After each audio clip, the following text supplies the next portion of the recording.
ओम शांति। आज 5 नवंबर 2025 आज की साकार मुरली रंगीन बड़े बड़े अक्षरों में पढ़ें, सुने और मंथन करें। हम प्रतिदिन प्रातः 4 बजे, 6 बजे, शाम को 4 बजे, 8 बजे मुरली मंथन करते हैं।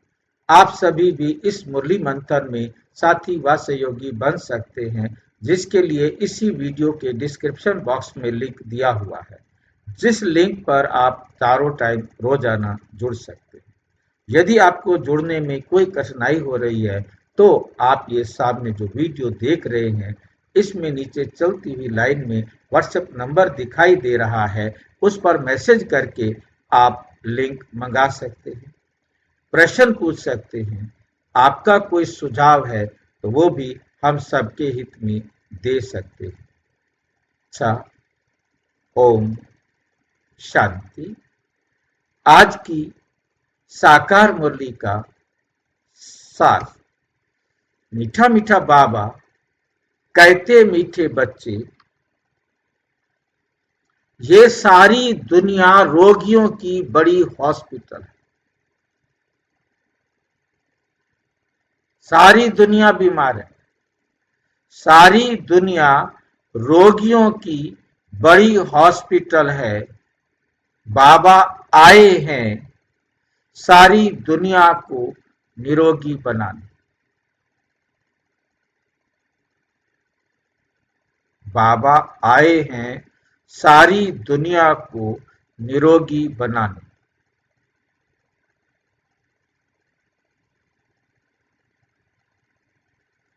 कैसे बीमार है सारी दुनिया?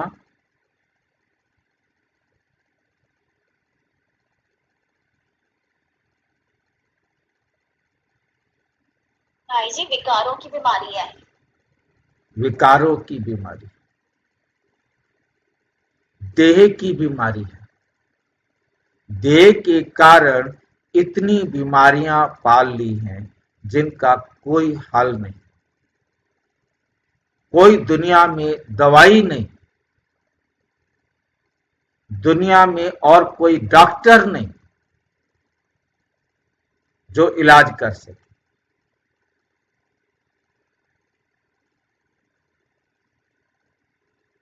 और ये हालत हो गई है, ज्यों ज्यों इलाज किया त्यों त्यों मर्ज बढ़ता ही गया। जिसको बाबा ने कहा, गले तक इन विकारों की दुबन में डूबे पड़े।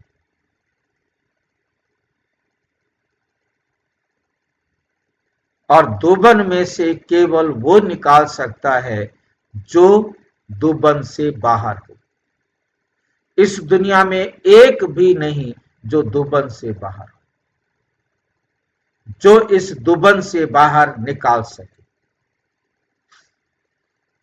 एक परम पिता परमात्मा है जो अजर अमर अविनाशी है, अजन्मा और अशरीरी है, इस दलदल से बिल्कुल बाहर। वही केवल निकाल सकता।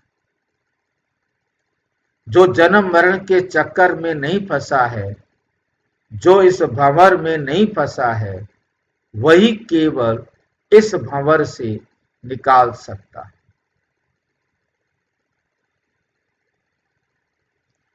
अब वो परमपिता परमात्मा आया है सारे संसार की आत्माओं को इस भंवर से निकालने के लिए।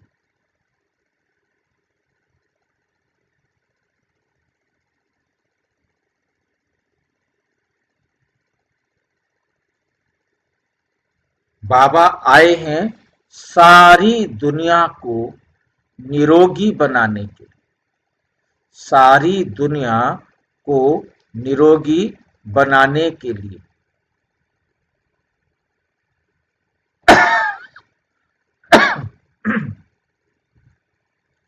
प्रश्न, कौन सी स्मृति से स्मृति रहे तो कभी भी मुरझाइश व दुख की लहर नहीं आ सकती।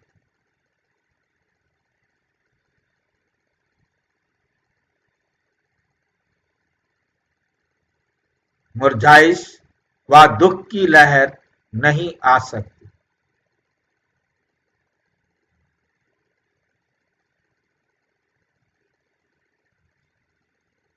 कौन सी स्मृति रहे तो कभी भी मुरझाइश व दुख की लहर नहीं आ सकती? कौन सी बात याद रहे?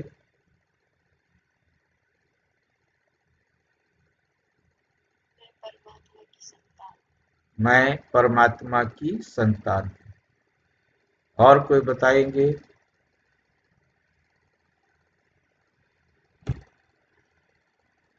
अभी हम इस पुरानी दुनिया, पुराने शरीर को छोड़ घर में जाएंगे। डॉक्टर ने कह दिया है बस अब बीमारी तुम्हारी खत्म हुई कि हुई।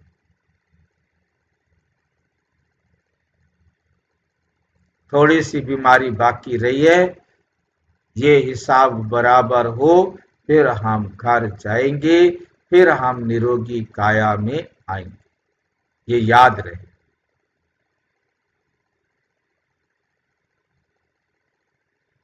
ये याद रहेगा तो ये याद रहेगा तो जब तक ये याद नहीं रहेगा तब तक क्या नहीं हो सकता? मुरझाइश खत्म नहीं हो सकती। हॉस्पिटल में रहेंगे, इस दुनिया हॉस्पिटल ही बताया बाबा ने। हाँ, जहाँ बीमार है मिलेगी तो घर जाएंगे। छुट्टी मिलने वाली है, ये याद रहे। किसी भी पेशेंट को ये पता लग जाए बस अब 2 दिन के बाद तुम बिल्कुल ठीक, तो आधा और ठीक तो उसी टाइम हो जाता है कि छुट्टी मिलने वाली है।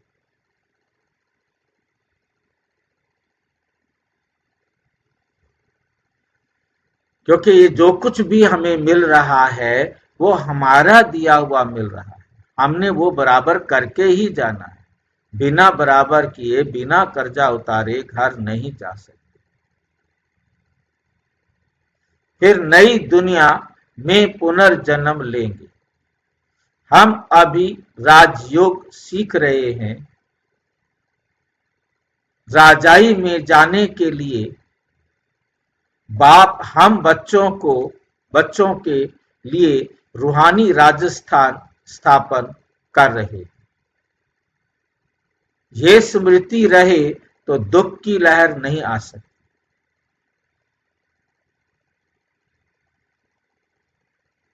दुख की लहर नहीं आ सकती। गीत। तुमी हो माता पिता, तुमी हो बंधु सखा तुमी।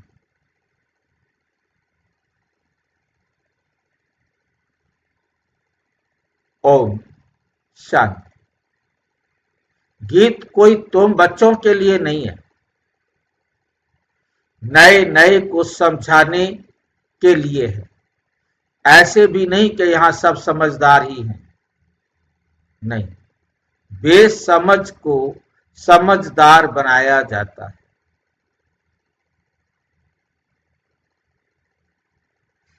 बेसमझ को समझदार बनाया जाता है।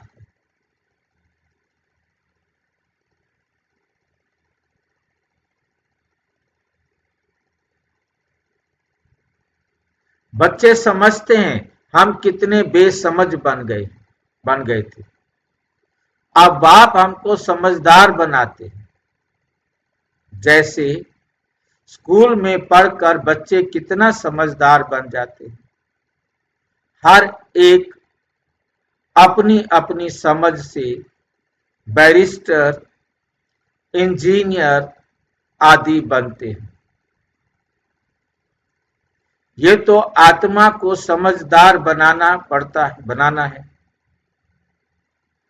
ये तो आत्मा को समझदार बनाना है।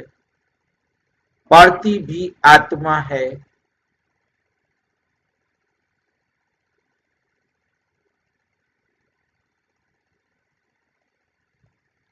शरीर द्वारा, परंतु बाहर में जो भी शिक्षा मिलती है वे अल्पकाल के लिए शरीर निर्वाह अर्थ, भल कोई कन्वर्ट भी करते हैं, हिंदुओं को क्रिश्चियन बना देते हैं, इसलिए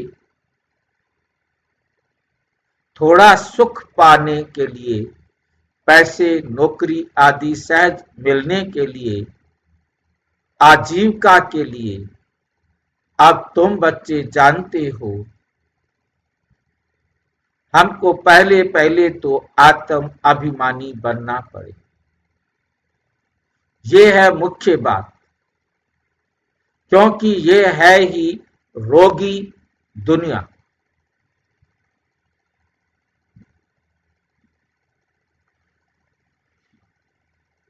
ऐसा कोई मनुष्य नहीं जो रोगी नहीं बनता हो, कुछ ना कुछ होता जरूर है। ये सारी दुनिया बड़े ते बड़ी हॉस्पिटल है, सारी दुनिया हॉस्पिटल है ये। और सब मनुष्य पतित रोगी हैं, अपना इलाज कराने के लिए अंधे डॉक्टरों के पीछे भाग रहे। कौन है अंधे डॉक्टर? ये मंदिर, मस्जिद, गुरुद्वारे, मठ, पंथ, सत्संग, वो कहते हैं हम तुम्हें ठीक करेंगे, हम तुम्हें ठीक करेंगे। अपने को ठीक करने के लिए वो उनके पीछे भाग रहे। उधर चलो उधर ठीक हो जाएंगे, उधर चलो उधर ठीक हो जाएंगे, भाग रहे हैं, भटक रहे हैं। कहाँ पानी में डुबकी लगाने के लिए, तो कहीं झाड़ू रखने के लिए, तो कहीं कुछ करने के लिए, तो कहीं कुछ करने के लिए। जितना कुछ भी कर रहे हैं वो किसके लिए कर रहे हैं? अपने आप को ठीक कर।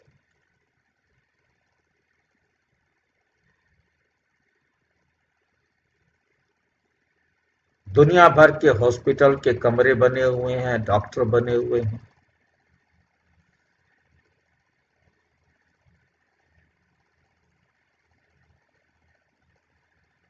आयु भी बहुत कम होती है। अचानक मृत्यु को पा लेते हैं, काल के चंबे में आ जाते हैं। ये भी तुम बच्चे जानते हो। तुम बच्चे सिर्फ भारत की ही नहीं, सारे विश्व की सर्विस करते हो गुप्त रीति। मूल बात है, बाप को कोई नहीं जानता। मनुष्य होकर और पारलौकिक बाप को नहीं जानते, उनसे प्यार नहीं रखते। अब बाप कहते हैं मेरे साथ प्यार रखो। मेरे साथ प्यार रखते रखते तुमको मेरे साथ ही वापस चलना है। जब तक वापस चलो तब तक इस छी दुनिया में रहना पड़ता है। जब तक वापस जाएंगे तब तक तो इस दुनिया में रहना पड़ता है। क्या मजबूरी है हमें इस दुनिया में रहने की? अभी बाबा हमें साथ ले जावे, कोई दिक्कत है क्या? कार्मिक अकाउंट बराबर करे बिना जा नहीं सकते। कार्मिक अकाउंट बराबर किए बिना हम जा नहीं सकते। अपनी जो बीज बोए हुए हैं उनका फल खुद काटना है, खुद खाना। हमारे कर्म का बीज का फल और कोई नहीं खाएगा। ये बात बहुत अच्छी तरह अपनी बुद्धि में समझनी भी है और समझानी भी। और ये तय है कि अब वो दिन आने वाला है, वो सेकंड आने वाला है जब सारे संसार की दुनिया का हिसाब बराबर हो। ये भी बड़ी अच्छी बात है कि सबका हिसाब एक साथ बराबर हो, किसी का पहले और किसी का पीछे नहीं होगा। ये वंडरफुल बातें बाबा ही समझाते। पहला पहला इलाज करने का जो विधि है, जो जल्दी से जल्दी करना चाहता है, मतलब जल्दी तो नहीं, जितना दुख से बचना चाहता है तो उतना देही अभिमानी बनो। देह अभिमान से क्या बनो? देही अभिमानी बनो। जितना देही अभिमानी बनेंगे उतना दर्द कम होगा। ये पेन किलर है। ये बाबा का पेन किलर है। जितना जल्दी हो सके अपने आप को देही अभिमानी बनाओ, तब तुम धारणा कर सकते और बाप को याद कर सकते। अगर देही अभिमानी नहीं बनते तो कोई काम के नहीं। देह अभिमानी तो सब हैं। तुम समझते भी हो कि हम आत्मा अभिमानी नहीं बनते, बाप को याद नहीं करते, तो हम वही हैं जो पहले थे। मूल बात ही है देही अभिमानी बनने की, ना कि रचना को जानने की। मूल बात क्या है? देही अभिमानी बनने की, ना कि रचना को जानने की। हमने रचना को नहीं जानना, हमने खुद को देही अभिमानी बनाना है।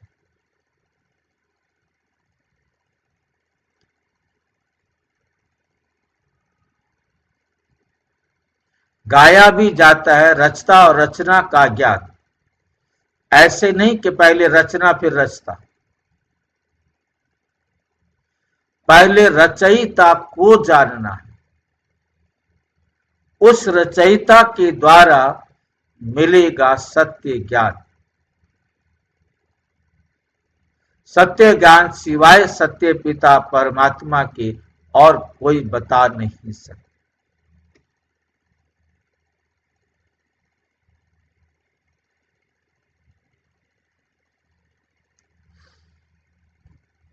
फिर रास्ता का ज्ञान कहेंगे।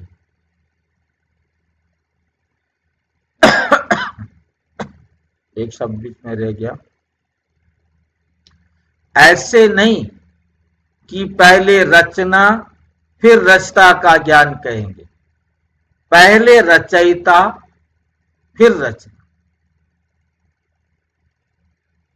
रचयिता वो बाप है। कहा भी जाता है हे गॉड फादर, वो आकर तुम बच्चों को आप समान बनाते हैं। बाप तो सदैव आत्म अभिमानी है ही, इसलिए वे सुप्रीम है। बाप कहते हैं मैं तो आत्म अभिमानी हूं। जिसमें प्रवेश किया है उनको भी आत्म अभिमानी बनाता हूं। इनमें प्रवेश करता हूं, इनको कन्वर्ट करने क्योंकि ये भी देह अभिमानी थे। जिसमें प्रवेश किया ये भी अपने को देह समझता था। इनको भी कहता हूं अपने को आत्मा समझ, मुझे यथार्थ रीति याद करो। ऐसे बहुत मनुष्य हैं जो समझते हैं आत्मा अलग है, जीव अलग है। आत्मा देह से निकल कर जाती है तो दो चीज हुई ना, एक आत्मा और एक शरीर।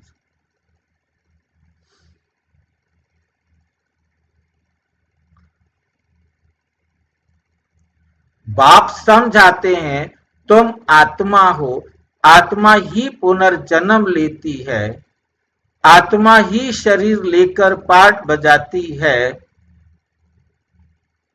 बाबा बार बार समझाते हैं अपने को आत्मा समझो। इसमें बड़ी मेहनत चाहिए। जैसे स्टूडेंट पढ़ने के लिए एकांत में बगीचे आदि में जाकर पढ़ते, पादरी लोग भी घूमने जाते हैं तो एकदम शांत रहते। वे कोई आत्म अभिमानी नहीं रहते, क्राइस्ट की याद में रहते। घर में रहकर भी याद तो कर सकते हैं, परंतु खास एकांत में जाते हैं क्राइस्ट को याद करने और कोई तरफ देखते भी नहीं। जो अच्छे अच्छे होते हैं समझते हैं हम क्राइस्ट को याद करते करते उनके पास चले जाएंगे। क्राइस्ट हेवन में बैठा है, हम भी हेवन में चले जाएंगे।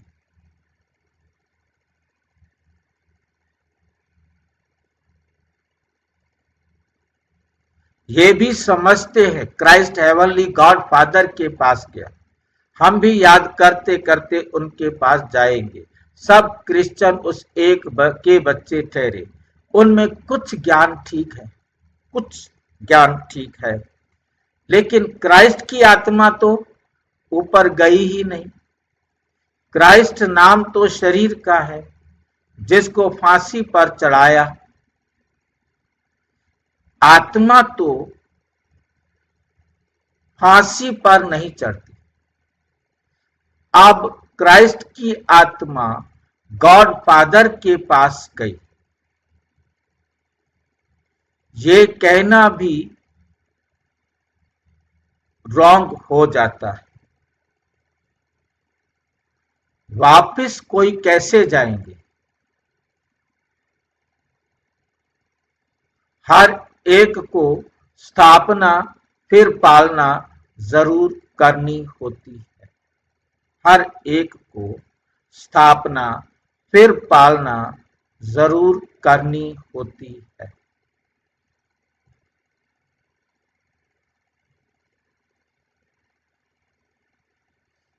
मकान को पोताई आदि कराई जाती है, ये भी पालना है ना। अब बेहद के बाप को तुम याद करो। ये नॉलेज बेहद के बाप के सिवाय कोई दे ना सके।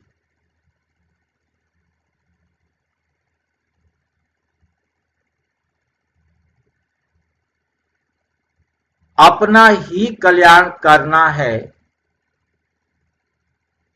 रोगी से निरोगी बनना है। ये रोगियों की बड़ी हॉस्पिटल है, विश्व रोगियों की हॉस्पिटल है। रोगी जरूर जल्दी मर जाएंगे, बाप आकर इस सारे विश्व को निरोगी बनाते।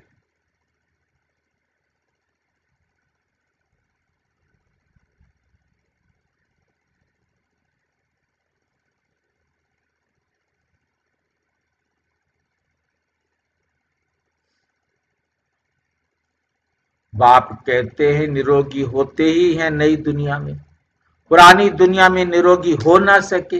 ये लक्ष्मी नारायण निरोगी एवर हेल्दी हैं, वहां आयु भी बड़ी होती है। रोगी विशेष विकारी होते हैं, वाइसलेस रोगी नहीं होते। जो निर्विकारी होते हैं वो रोगी नहीं होते, वो है ही संपूर्ण निर्विकारी। बाप खुद कहते हैं इस समय सारी विश्व खास भारत रोगी है। तुम बच्चे पहले पहले निरोगी दुनिया में आते हो, निरोगी बनते हो याद की यात्रा से। याद से तुम चले जाएंगे अपने स्वीट होम। ये भी एक यात्रा है, आत्मा की यात्रा है, बाप परमात्मा के पास जाने की। ये है स्पिरिचुअल यात्रा। ये अक्षर कोई समझ नहीं सकेंगे, तुम भी नंबरवार जानते हो, परंतु भूल जाते हो। मूल बात है ये, समझाना भी बहुत सहज है, परंतु समझाए वे जो खुद भी रूहानी यात्रा पर हो, खुद होगा नहीं, दूसरों को बताएंगे तो तीर नहीं लगेगा। सच्चाई का जौहर चाहिए।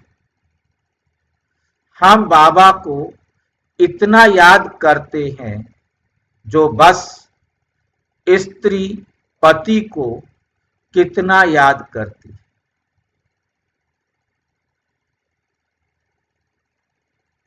उतना याद करते हैं हम। जौहर चाहिए। यहां जौहर क्या होगा? जौहर चाहिए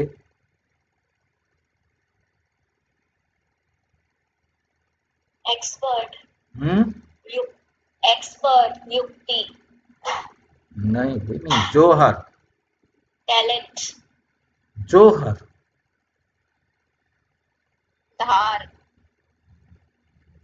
धार भी अर्थ होता है, परंतु आज जौहर का अर्थ अलग है।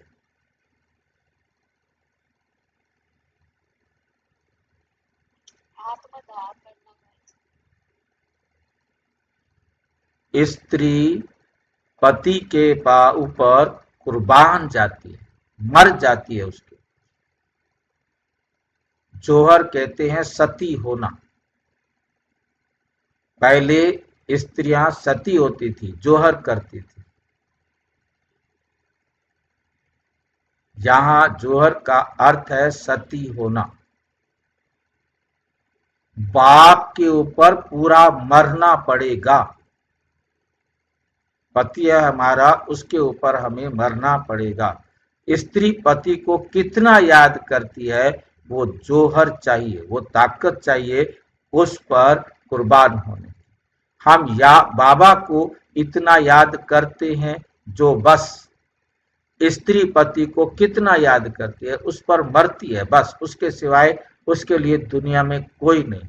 उसको पहले दिन सिखा दिया जाता है, यही तेरा बाप है, यही तेरा गुरु है, यही तुम्हारा टीचर है, यही तुम्हारा सब कुछ है, बस इस पर तुमने कुर्बान जाना। पतियों का पति, बापों का बाप, गुरुओं का गुरु, गुरु लोग भी उस बाप को ही याद करते हैं। क्राइस्ट भी बाप को ही याद करते हैं, परंतु उनको कोई जानते नहीं। बाप जब आए तब ही आकर अपनी पहचान दे हुए। भारतवासियों को ही बाप का पता नहीं तो औरों को कहां से मिल सकता है। विलायत से भी यहाँ आते हैं योग सीखने के लिए। प्राचीन योग भगवान ने अब सिखाया।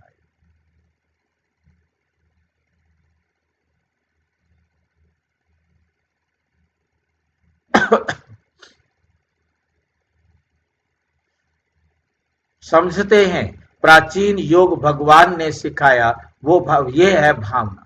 बाप समझाते हैं सच्चा सच्चा योग तो मैं ही कल्प कल्प आकर सिखलाता हूं। एक ही बात, मुख्य बात है अपने को आत्मा समझ बाप को याद करो। इसमें ही रूहानी योग कहा जाता है। बाकी सब का है जिस्मानी योग। ब्रह्म से योग रखते हैं, वे भी बाप तो नहीं है। ब्रह्म कोई हमारा बाप तो नहीं है, वो तो माता तो है, रहने का स्थान है।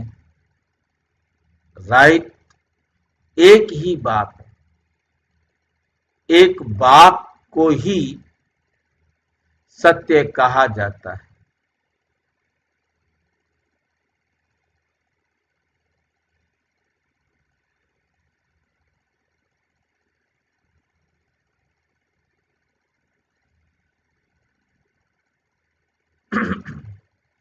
ये भी भारतवासियों को पता नहीं है कि बाप ही सत्य कैसे है। वो सचखंड की स्थापना करते हैं, सचखंड और झूठखंड। तुम सब जब सचखंड में रहते हो तो वहां रावण राज्य ही नहीं होता। आधा कल्प बाद रावण राज्य झूठखंड शुरू होता है। सचखंड पूरा सतयुग को कहेंगे, फिर झूठखंड पूरा कलयुग का अंत। अभी तुम संगम पर बैठे हो, ना इधर हो ना उधर। तुम ट्रेवल यात्रा कर रहे हो, आत्मा ट्रेवल कर रही है, शरीर नहीं। बाप आकर यात्रा करना सिखलाते हैं, यहाँ से वहां जाना है, तुमको ये सिखलाते हैं। वो लोग फिर स्टार्स, मून आदि तरफ जाने की ट्रेवल करते हैं, अभी तुम जानते हो उनमें कोई फायदा नहीं।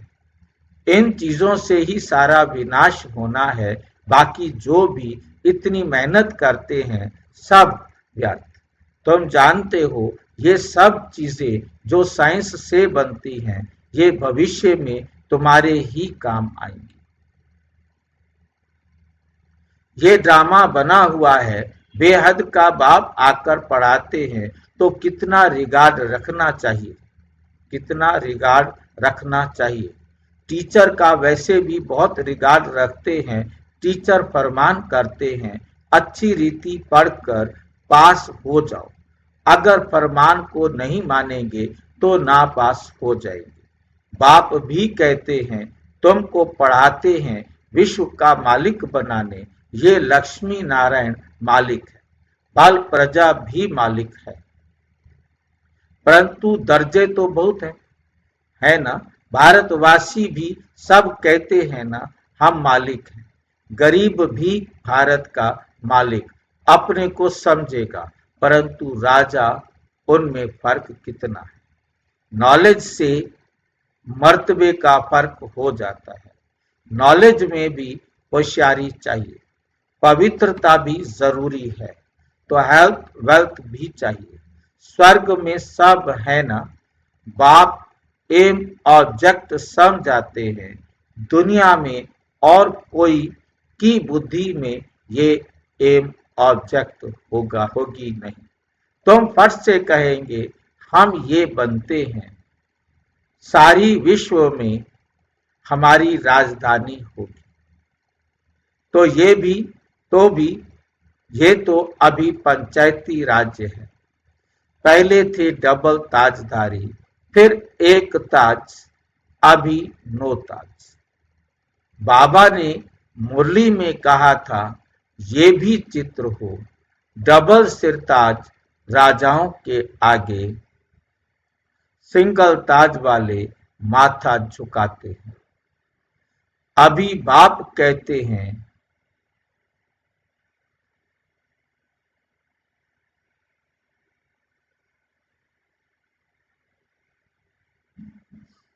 अभी बाप कहते हैं मैं तुमको राजाओं का राजा डबल सिरताज बनाता हूं।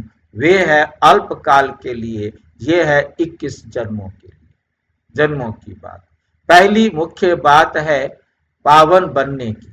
बुलाते भी हैं कि आकर पतित से पावन बनाओ। ऐसे नहीं कहते कि राजाओं का राजा बनाओ।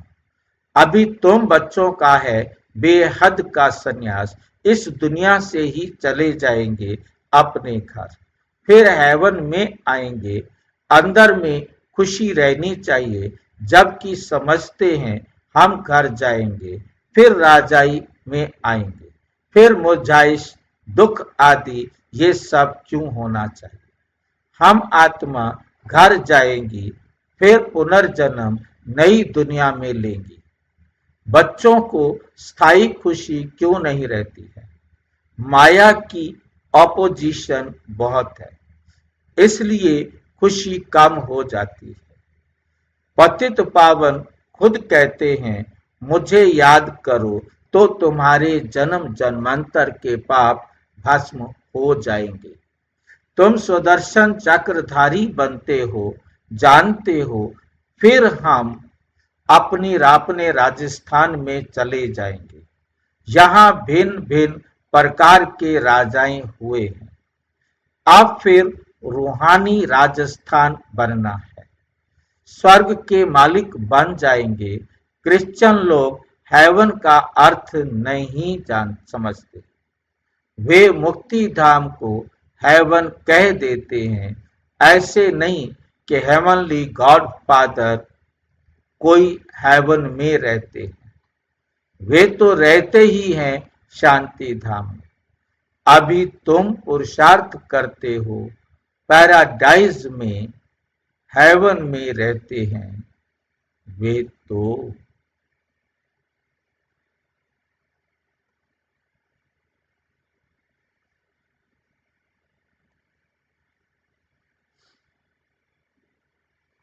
वे तो रहते हैं शांति धाम में, अभी तुम पुरुषार्थ करते हो पैराडाइज में जाने के लिए, ये फर्क बताना है।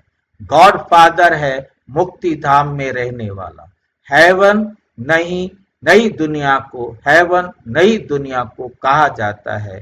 फादर ही आकर पैराडाइज स्थापन करते हैं। तुम जिसको शांति धाम कहते हो उनको वो लोग हेवन समझते हैं। ये सब समझने की बातें हैं। बाप कहते हैं नॉलेज तो बहुत सहज है, ये है पवित्र बनने की नॉलेज, मुक्ति जीवन मुक्ति में जाने की नॉलेज, जो बाप ही दे सकते हैं। जब किसको फांसी दी जाती है तो अंदर में यही रहता है, हम भगवान पास जाएं। फांसी देने वाले भी कहते हैं गॉड को याद करो।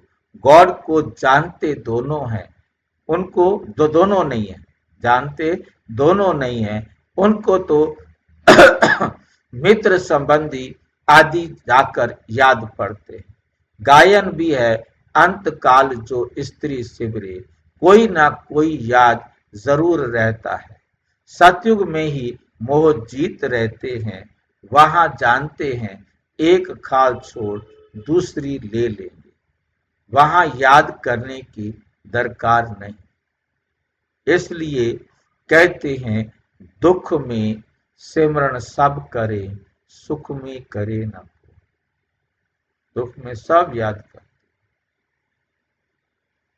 सब आती है बारी खुद की, तब समझ में आता है।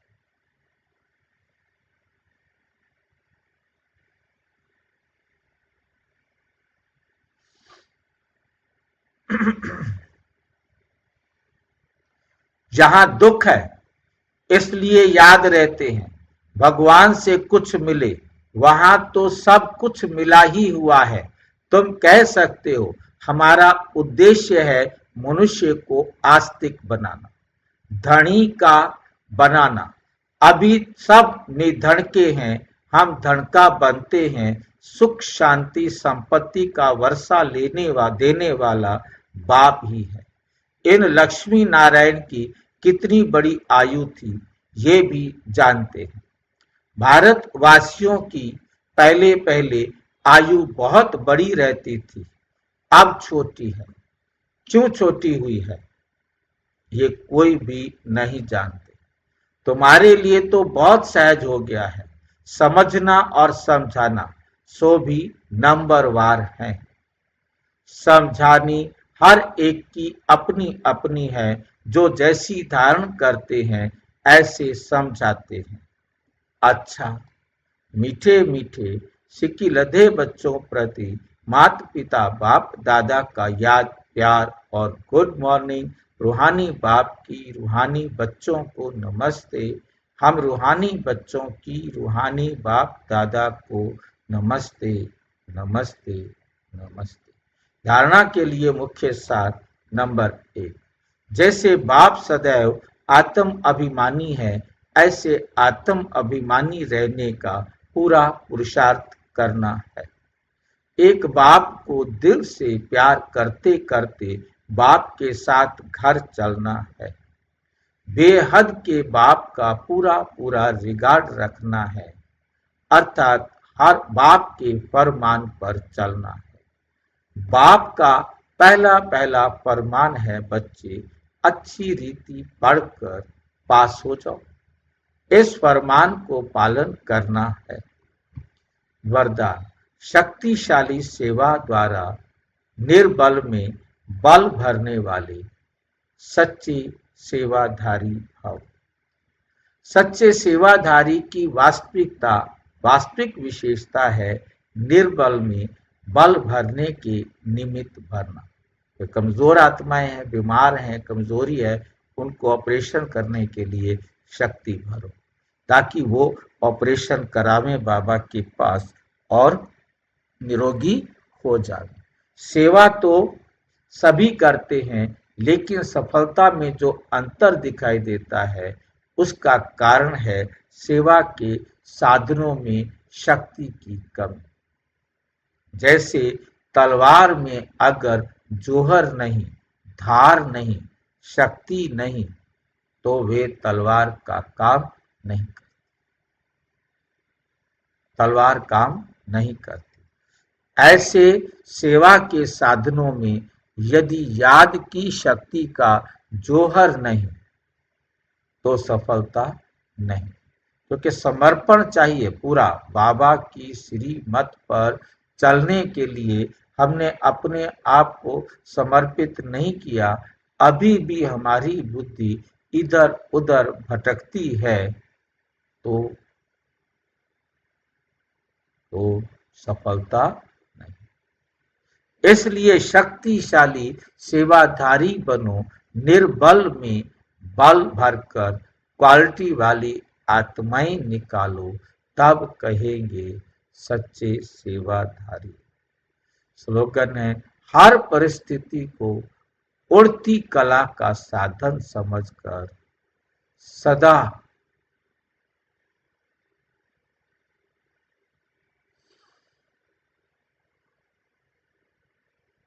उड़ते रहो। अव्यक्त इशारा है, अशरीरी व विदेही स्थिति का अभ्यास बढ़ाओ।